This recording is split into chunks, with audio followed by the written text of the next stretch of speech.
In the Invincible comics, time travel has been used on about 4 different occasions, and today we're explaining the one occasion that ruined Mark's life. This storyline is known as the Reboot Arc, and it's when Invincible was forced to choose between saving the entire universe or saving his own child.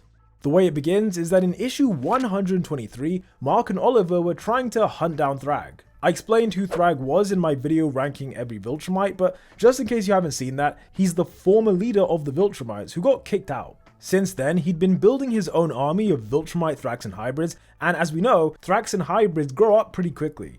Because of that, it was important for them to defeat Thragg as soon as possible before his children could turn into a real problem. This is why Mark, Oliver, and the Coalition of Planets, they all traveled to the world where Thragg was last seen. At first, they didn't find any trace of him or his kids, and so Oliver went to speak with the locals, while Invincible went to search a nearby cave. Not only did this cave go pretty deep into the planet's surface, but as Mark was flying down, he received an urgent message from Oliver. Having spoken with the local villagers, they warned him not to enter the cave, and so over the radio, he was telling his brother to stop. Inside the cave, Mark could only hear a small section of the message, and he begins flying back up to the surface to improve his signal.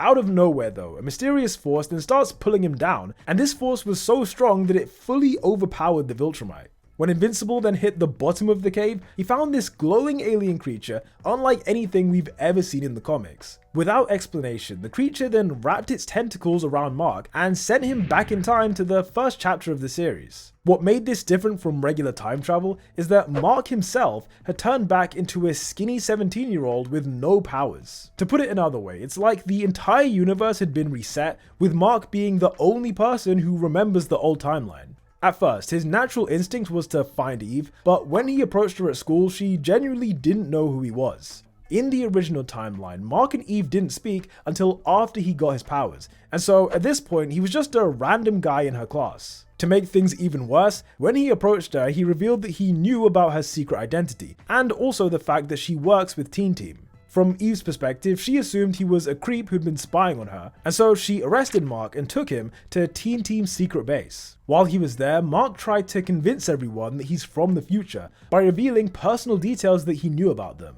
One of those details was that Robot isn't actually a robot, and Rudy was amazed that Mark knew his real identity. Following that, Invincible proved himself again by exposing his physics teacher as being a villain. This particular storyline wasn't shown in the TV show, but to put it simply, Mark and Eve had a teacher who was murdering the popular kids at school. He did this by strapping a special type of bomb to their chest and was eventually caught 4 months after Mark's powers kicked in. When I say he was caught, I mean he blew himself up, but luckily Mark was able to fly him to Antarctica, so when he exploded it didn't hurt anyone. However, in this new timeline, Mark's knowledge of the future meant that they could arrest his teacher before the first victim got killed. This proved to all of them that he really is a time traveler, but for Mark himself, he was concerned that none of this was real. After all, in theory, it could all just be a dream or a simulation created by this weird alien creature. To truly test things out, he wanted his friends to tell him something that he didn't know, something that would confirm that they're more than just NPCs. This is when Rudy stepped in to reveal some deep personal struggles that Mark had never heard of, and this helped him to realize this wasn't just a dream.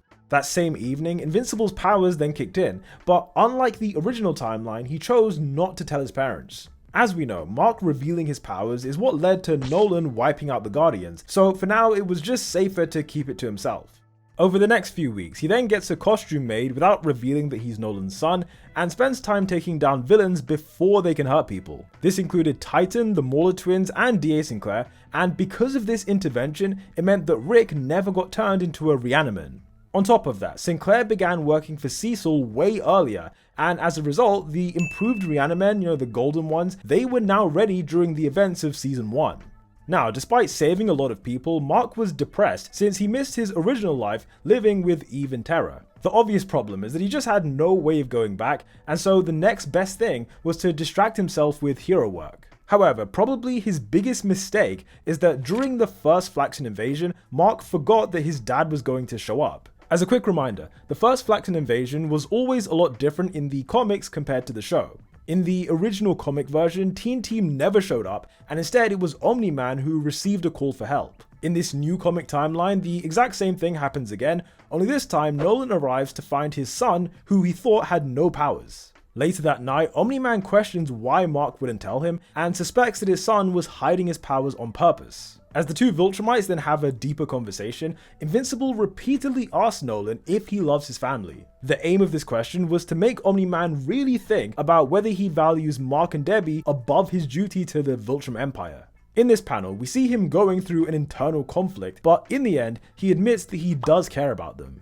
In response, Mark gently asks his dad to not take over the planet, and Nolan's vibe just instantly changes. Not only is he visibly pissed off, but he clenches his fist ready to give his son a beatdown. Before he does anything though, Invincible gives his dad a detailed breakdown of everything that's going to happen next. From experience, he knew that Omni-Man would kill the Guardians, try to recruit Mark, but then abandon his mission because of his emotional attachments. Using that knowledge, he tries to persuade Nolan to talk about things, but his dad still punches him in the face. From Omni-Man's point of view, he didn't want to admit that living on Earth had changed him, even though deep down he knew that Mark was right.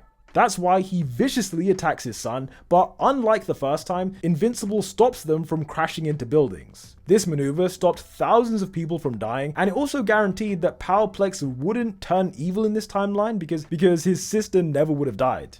Anyhow, as Nolan chases down Invincible, Mark strategically leads him towards the Guardians of the Globe. At their HQ, they overhear Nolan talking to Mark about his plans for world domination, confirming that yeah, he's living a double life. Omni-Man responds by complaining about how his son is making things difficult as the Guardians gang up on him. This time around, Nolan didn't have the element of surprise, and while he was able to hurt the Immortal, the rest of the Guardians were a big problem for him. In the end, Green Ghost phases through Omni-Man's body, which messed him up for a few seconds, and while Nolan was vomiting and confused, War Woman knocked him out. I guess this proved that the original Guardians can defeat Nolan, hence why it was so important for him to kill them before he took over the world. With Nolan being tied up, the heroes then discuss what they're gonna do with him, but then Ceecil shows up to take Omni-Man into custody. This appearance was the first time Mark had seen Ceecil since the day he was murdered by a robot, and the next morning they have a meeting. During this talk, Ceecil starts to believe that Mark genuinely is from the future, and he takes him to see his dad. The hope was that Mark would know what to say to bring Omni-Man to their side, but in reality, Nolan didn't need much convincing. Remember, back in the original timeline, it took Nolan months of soul-searching to figure out his real feelings. However, in this new timeline, Mark spelled it out for him. This gave Nolan something tangible to think about, and overnight, he realized that his love for Mark and Debbie outweighed his loyalty to Viltrum. On top of that, this panel clearly shows that he believes Mark's story about being from the future, and so if he believes that, then he also believes that he betrayed the Viltrum Empire in the previous timeline. It's undeniable that knowing all this information about your future self, that would affect your decision making in the present, and I think the effect on Omni-Man is that it made it way easier for him to switch sides. Several days later, Alan then shows up like he always does, only this time, instead of him teaching Mark about the coalition of planets, Mark teaches him about everything. Thanks to Invincible, Alan learns about how Thetis is secretly a Viltrumite, and how Nolan is willing to join the coalition of planets. Later that same day, Invincible convinces everyone that the best course of action is for Alan and Omni-Man to travel back to Telescria. One big reason for this is that when the Viltrum Empire finds out that Nolan has left his post, they're gonna send these guys to deal with him, and Mark didn't want that battle to happen on Earth. Another reason that was sort of implied is that Nolan and Thetis can meet, and if we just look at the timeline for a second, this would be like if Nolan went to meet Thetis in episode 2. That just shows you how early in the timeline that we still are, and Mark is basically trying to speedrun the entire story. Over the next few weeks, Invincible then begins working for Ceecil as he continues to distract himself by taking down villains. In this panel, we see him fighting next to the original Guardians of the Globe, something that obviously never happened in the OG timeline. I'm kind of expecting this to be expanded on in the show, because so far the show has done a great job of turning things that were maybe very brief, like 1 or 2 panels, into entire storylines. So yeah, I think the original Guardians will probably end up being mentors to him. When Mark then arrives home after the second Flaxan invasion, he breaks down in tears thinking about his old life. While it's true that he saved a lot of people, including Rex, the Guardians, and millions of civilians, he'd also lost everything. In this new reality, his daughter and his brother would never exist, not to mention that for now, Eve is still with Rex. As he cries in his room, the alien from the cave then randomly appears out of nowhere. The alien was confused about why Mark was upset, since he drastically improved the world in such a short space of time. From this discussion, we learned a bunch of facts about the aliens, and there are 3 main things that we need to know. Number 1, these creatures do not exist in the regular universe. Instead, they live in a space that exists outside of time, sort of like Kang in the MCU. Number 2, they claim that their job is to restore balance to the universe, because in the original timeline, way too many people have died. Considering how bad some of the other timelines are, I thought it was pretty crazy that this one was, one of the worst apparently, but at the same time, if we assume that these creatures can see all of the different timelines, then I'm guessing that some of them are just too far gone and they can't be saved, whereas ones like this one, they can still be saved thanks to people like Mark. Number 3, they have the power to rewrite reality, and this is proven by this line here, where they say that the original universe Mark came from, that's gone, and the universe that he's in right now is the original universe. It's just been reset. And so what they're saying to him is that you can stay with the way things are, or we can change this universe back to the way it was. Based on his life so far, the creatures were confident that Mark would choose to stay, because as a hero, the right choice would be to save all of these innocents who've died. However, in a surprising twist, he refuses, because staying here would mean he'd never get to see Terra again. He correctly points out that even if he and Eve get together at some point, if they have a child, that child will never be Terra. It will obviously end up being someone else. For that reason, he repeatedly turns them down, and this is something that they weren't expecting and they definitely were not happy about. As he gets wrapped in tentacles again, Mark wakes up inside the cave after what felt like weeks in the rebooted timeline. He then flies out of the cave and is greeted by the wreckage of the coalition of planets. Clearly, while Mark was trapped in the cave, the coalition forces got torn apart by Thragg, and it's implied later on that Oliver personally suffered a lot. Of course, at this point, Mark had no idea of anything that happened,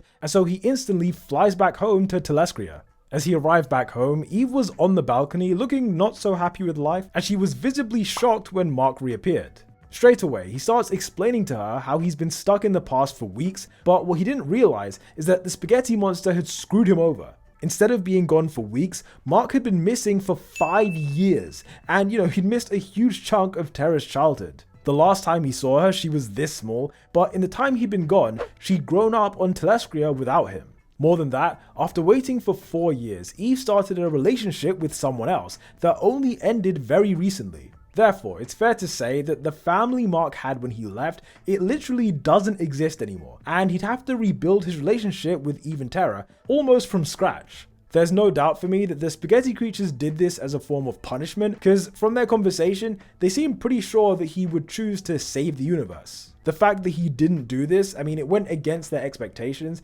and I think they were a bit annoyed that they couldn't force him to do it, to be honest. I don't know why they couldn't force him, but clearly there were some limitations to their powers, and by him saying no, it was the last chance they had to fix this universe. Anyhow, if you want to know what happens next, then I recommend watching my video where I explained Invincible's entire life, which should be on screen now. Also, don't forget to like the video as it does genuinely help, and also subscribe if you want to see more videos like this. Thank you for watching as always, and until the next one, peace out.